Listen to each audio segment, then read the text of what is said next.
Welcome to Insights with Thomas Caldwell on Thursday, May the 2nd, 2024. Tom, since our last conversation, we've all heard the 2024 Canadian federal budget. What are your thoughts overall, but especially the changes in the capital gains tax?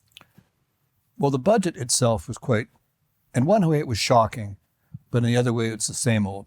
It showed the government's need for funds, their insatiable desire and need for ever more funds to fund their spending programs.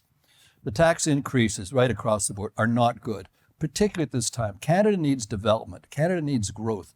And what was surprising, capital gains tax is very important, and to every Canadian, whether it be you own a second home or whether it be you're investing your little bit of money to try to make money or take a risk or to have fund a company. This is very important for economic growth. And frankly, this government and our Prime Minister has no idea of economic growth. The concept of introducing a capital gains tax at this point is really unconscionable. And the funny part was they did that one day, and the next day they appointed a past governor of the Bank of Canada, Mr. Polos, to have a study of how to bring more investment capital into the country. You've just increased taxes, and that would be his first conclusion coming out with it. It shows a complete disconnect with reality. I think it's actually quite dangerous. It's quite bad. And I don't think we can really put up with a government like this for much longer. But unfortunately, we're locked for about a year or so. But the capital gains tax is devastating to all Canadians, but it's always presented as fair. And the one comment is this increased tax is going to help young Canadians. That's nonsense. I mean, because it makes the tax system fairer.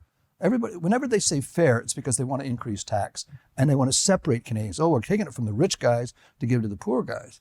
The most cataclysmic comment that came out was a few days ago when our beloved Prime Minister said, I'm not really interested in innovation and new enterprise. I'm interested in people who can't pay the rent. Well, that sounds good. It's a good buzzline, but you can't pay your rent if you can't have good jobs and you can't grow this economy. We need economic growth, and everything they've done since being in power has been counter economic growth. We can't put up with it very much longer. Canada's falling behind in many, many ways. And I think it's quite serious, frankly, but that's my conclusion. So commodities, they seem to be moving fast these days. What do you think about gold? Well, it's interesting. There's a whole dynamic on gold. Gold is it sort of sits there, and people went to cryptocurrency trying to get out of fiat currency, that is printed money. People don't have confidence in governments, and they don't have confidence in paper money. And inflation is a permanent fact of life, which I've said many, many times. So a lot of it is escaping from paper currencies, trying to get away from governments. But there's another game going on. One of the big buyers of gold in the last little while has been China. And you think, well, maybe it's because they're trying to come up with this new currency, the BRIC countries, to get away from the US dollar because America is weaponizing the dollar. So it could be they want to come up with a currency backed by gold. But China is buying not only gold, but everything else, copper. And typically, historically, countries accumulate commodities when they're preparing for a war. That's typically because you're going to be embargoed, you're not going to get it. So you're going to have all the stuff you need to do that. I don't think that's the case, because one of the advantages of the tragedies going on, say in the Ukraine, is people don't know how to do war anymore. Tanks, aircraft, they're not the same thing. So I don't think that's the case.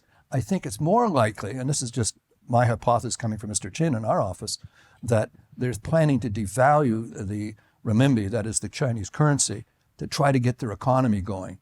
So I think they're buying all the commodities they need at a higher level of their currency before they devalue. So I don't think it's a preamble to war. I think it's a preamble possibly to devaluation. But like it or not, they're huge buyers, and they've been divesting from U.S. Treasury because there is this, little bit of conflict going on between the United States and China. That will be resolved, but I don't think they're going into Taiwan at this point in time. I just can't see that. Thank you so much for your insights, Tom. You're very welcome. And thank you all for watching. Bye for now.